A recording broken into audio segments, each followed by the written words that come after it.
So yan mga kapindot, welcome back sa aking YouTube channel, Kapindot Moto TV. For today's video mga kapindot ay i-install tayo ng oil cooler kay Beperman 150, no? Yung in-unbox natin ngayon, i-install na natin para masubukan natin or matry natin kung gumagana ito, no? So tara, punta na tayo sa motor.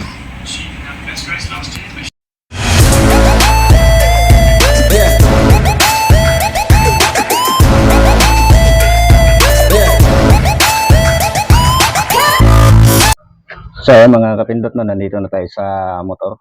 Kung makikita nyo, naka-install na yung or nakakabit na yung tawag nito, oil cooler.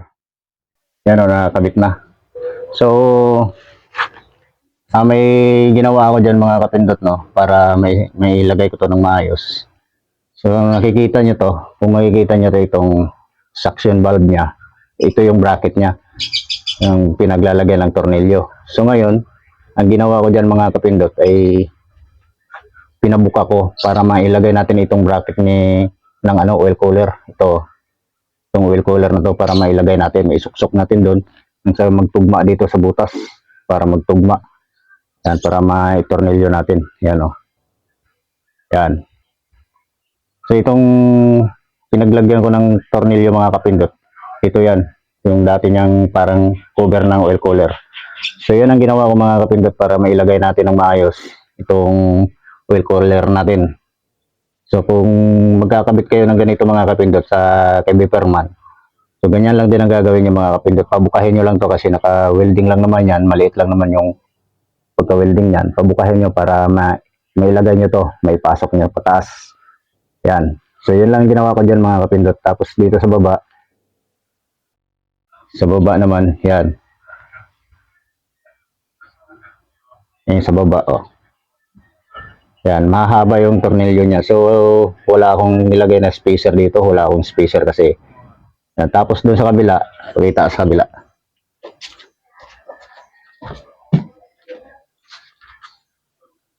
So, dito naman sa kabila mga kapindot, yan, kung makikita nyo, yan, nakabend ng kaunti yung kasi bangga sa tambutso.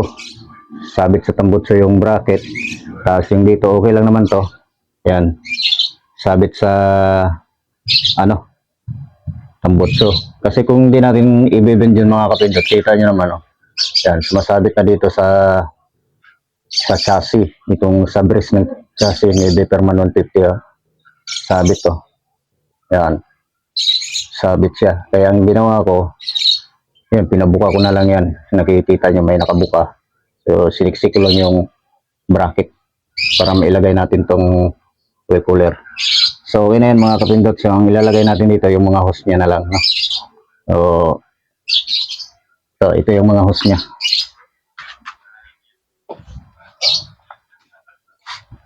Yan, ito yung mga hose niya. Bali, 25 liter yan.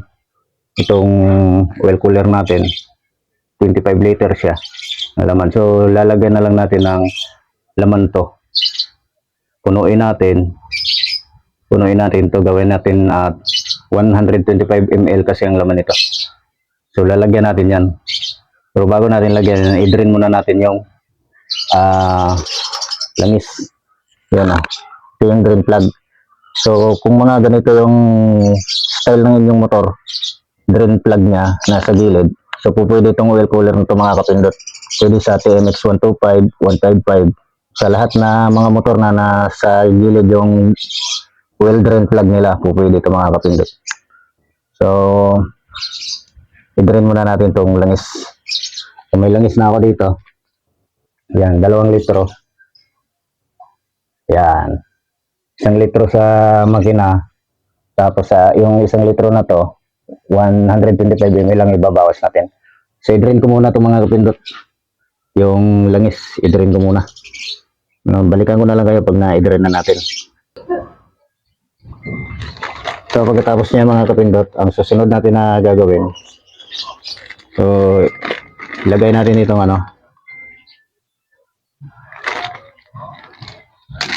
yung drain plug, yung kasama sa package. So itong o-ring niya, ilagay lang natin dito. Yan. So ngayon mga kapindot, maglalagay na tayo ng langis. So mga kapindot, pag hindi natin mapuno to, tapos hindi natin nilagyan to, hindi natin pinuno, 1 litro lang yung laman ng makina natin, yung langis niya. So pag nagbomba, pupunta yung iba dito, hindi kukunti na lang yung matitira sa ano natin, makina, kasi mapupunta dito.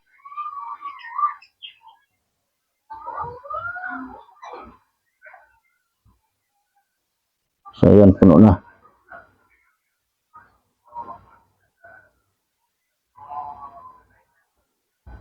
Yan, puno na mga kapindot. So mga kapindot, na puno na natin to, 160 ml ang laman. Tapos ilalagay na natin itong hose. Yung mga malalaking bungee bolt dito yan sa taas. Tapos may mga kasamang, ano ba yun?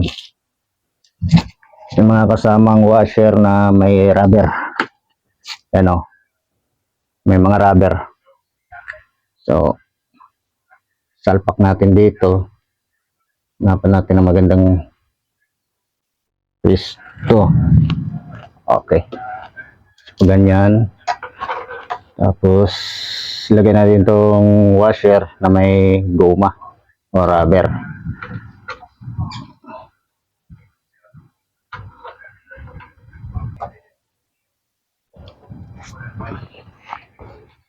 So, magsasalin lang tayo ng 1 litro dun sa engine.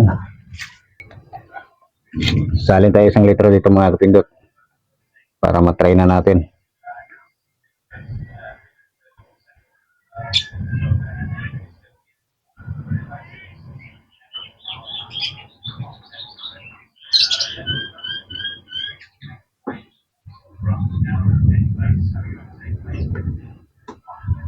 Okay na yan.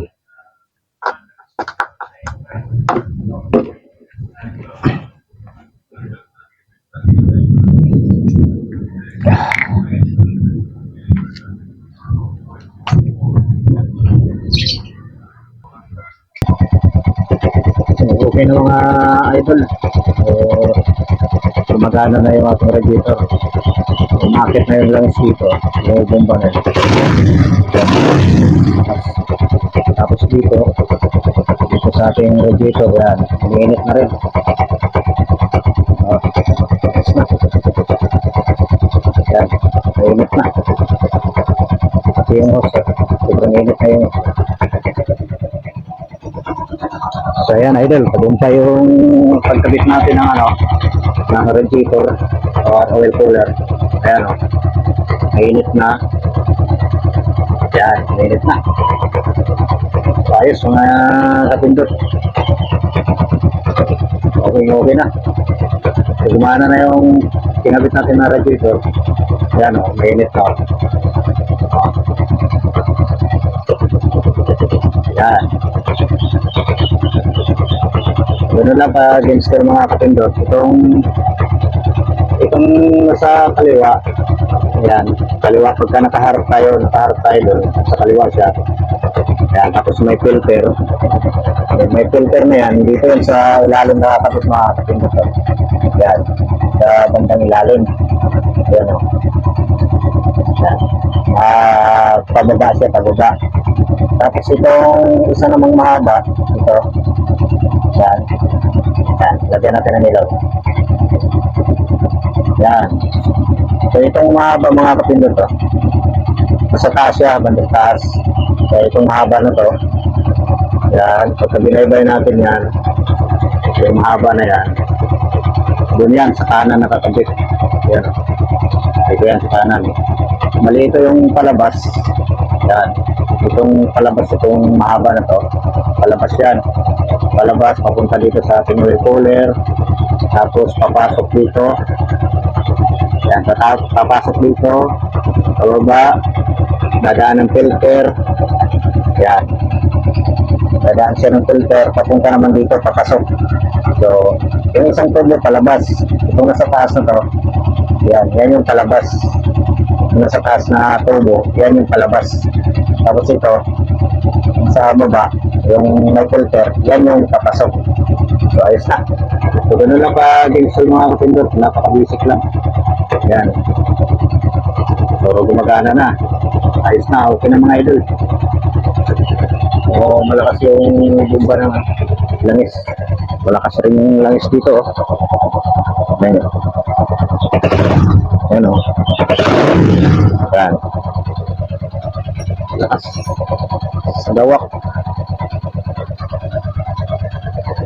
So, okay na ito mga idol. So, ready na ito. Pwede na ito pang long ride.